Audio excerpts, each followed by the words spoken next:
Hi there! First, some troublemakers claim that the trustworthy King James Bible mistranslates the Greek word daemonian into devils when it should be demons. But it makes zero difference. In fact, according to classical Christianity, there's no difference between Satan and the other fallen angels other than one takes the leadership role. A devil in theology is a supernatural and superhuman being who is completely wicked and malignant. So, according to that, there are many devils. The first Bible translated into English, Wycliffe's 1380 translation, and the most accurate English Catholic Bible, Douay Rheims, both use the term devils. Interestingly, Buddhism has a major supernatural devil called Mara.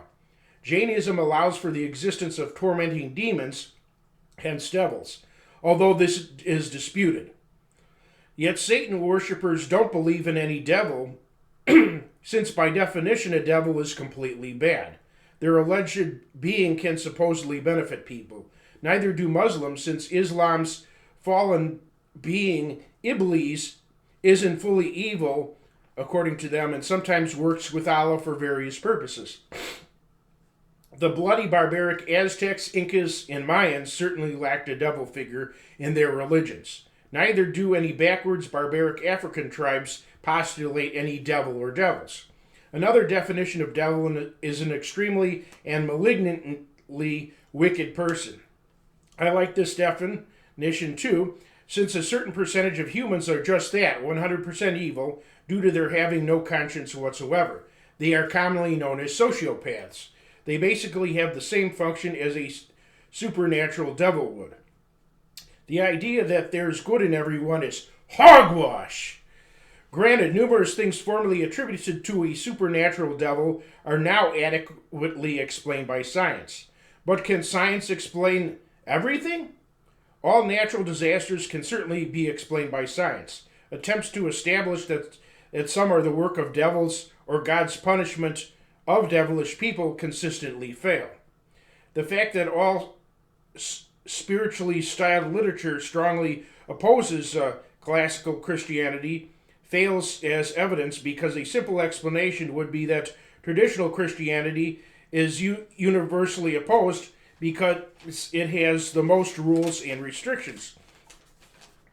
Testimony of current or former occultists or spiritists fails as evidence too, since they're likely quite biased. And certainly the existence of a supernatural devil cannot be established just because a religious book testifies to it. Satan may be used as a symbol or worshipped simply for the sake of rebellion against traditional values, to shock and annoy people, trolling and that. Crimes such as rape and robbery can be fully explained due to survival of the fittest type selfishness. Most murders can be explained by residual barbarism from remnants of primitive genetic components. The phenomenon of serial killers can be easily explained by desire to feel godlike over others and love for mystery, shock, and excitement. Almost every sexual practice, interest, or kink, whether heterosexual, homosexual, or other, likely reflects human personality differences and desire for a variety of stimulation, nothing more.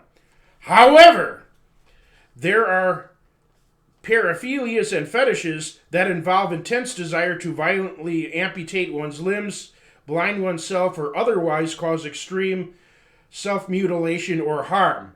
Nothing can account for that, including influence of trauma, since cases involve people who never experienced such trauma before.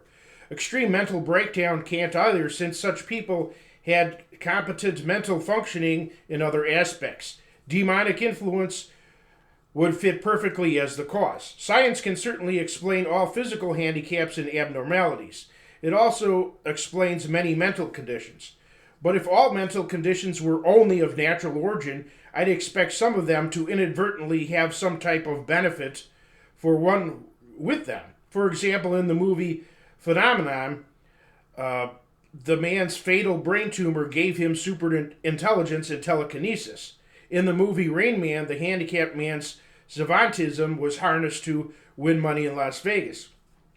But in real life, the mental powers of savants only give them abilities that are trivial or not very helpful. So mental conditions invariably bedevil those who have them, regardless of type. And if all mental conditions were only of natural origin, I'd expect some of them to inadvertently have some type of benefit for others who came across those with such conditions. For example, there could be men who could not stop giving away all their money to the needy, or could not stop constantly helping people. Or there could be women who were compelled to strip naked and invite all men to have sex. But in real life, mental conditions consistently offend others, often to the point that they cannot stand being around such people. The conditions bedevil others who don't have them. Cases where mental conditions suddenly and mysteriously appear and or vanish are inexplicable too. In the natural world, life forms with limited brains or no brains either succeed at physically thriving, naturally fail to thrive, or are victimized by other life forms because those life forms gain a food source. They never willingly or even inadvertently self-destruct. Perhaps the fact that humans have such vast brain capacity also allows for the capacity to receive diabolical influence. Then we have bad religion, such as men having the idea that if they blow themselves and others up with bombs, they'll be guaranteed a harem of beautiful women in heaven. Just blaming the stupidity of religion fails on three counts. First, if all bad religion were merely stupid, we could have failed religions that are simply harmless or comical, such as a religion that taught if that you capture 1,000 female butterflies, you'll be guaranteed a harem of women in heaven. That would be just comical and harmless. Instead, they're all malevolent, harmful. Secondly, adherents to bad religion have shown high intelligence and competence in other areas, such as the terrorists who destroyed New York's Twin Towers, having the competence to skillfully fly airplanes. If their religion was only due to natural stupidity, I'd expect them to be stupid in other aspects too. Thirdly, without religion, there have been even more atrocities committed by atheistic regimes. Summarily, it is beyond a reasonable doubt that both supernatural devils and natural devils certainly exist. By denying that your enemies exist, you are offering yourself up as a victim. Think about it.